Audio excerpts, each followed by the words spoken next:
typist, I seem to have sound judgment, and I tell a good story. On top of that, my father's millions mean I'm not a red, and my reputation for frivolity makes a good cover, as no one would ever take me seriously.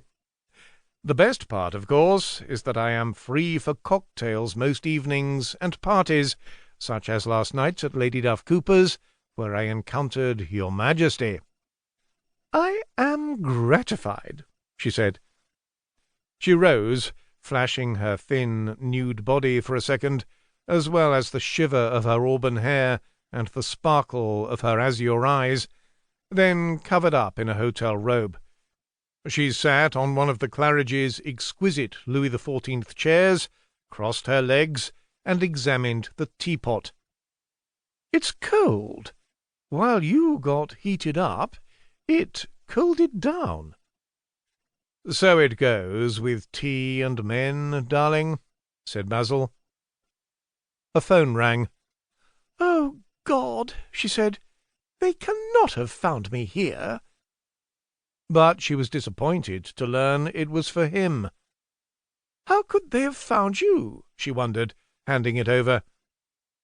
"Basil? Good Christ, man, where have you been?" It was, no names given, only vocal recognition, Major David Binky Fitzhugh, 15th Light Dragoons, serving now as Sir Colin's aide-de-camp. "I was unavoidably detained," Basil said. "I'll bet that's a story. Anyhow, we've got an Action This Day notification. I'm afraid you have to go to wicket, and so soon after the last one."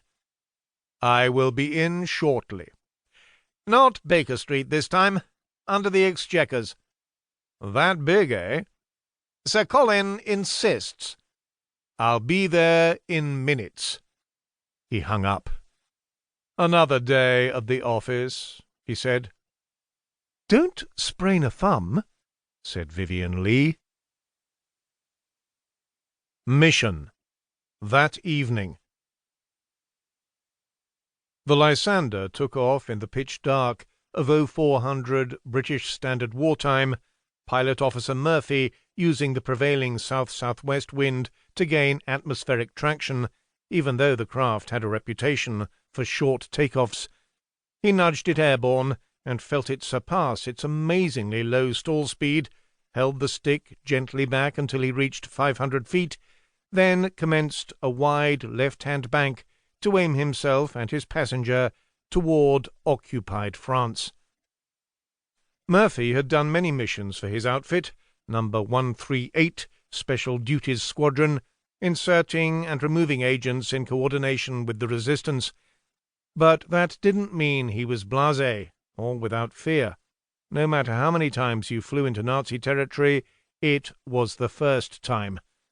There was no predicting what might happen, and he could just as easily end up in a POW camp or against the executioner's wall as back in his quarters at RAF Newmarket.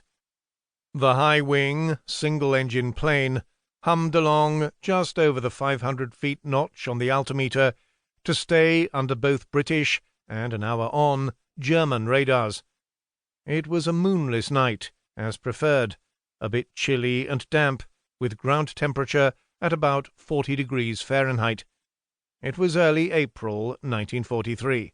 The destination, still 2 hours ahead, was a meadow outside Sur-la-Gagne, a village 30 miles east of Paris. There, God and the Luftwaffe willing, he would deviate from the track of a railroad, find 4 lights on the ground, and lay the plane down among them, knowing the lights signified enough flatness and tree clearance for the landing. He'd drop his passenger.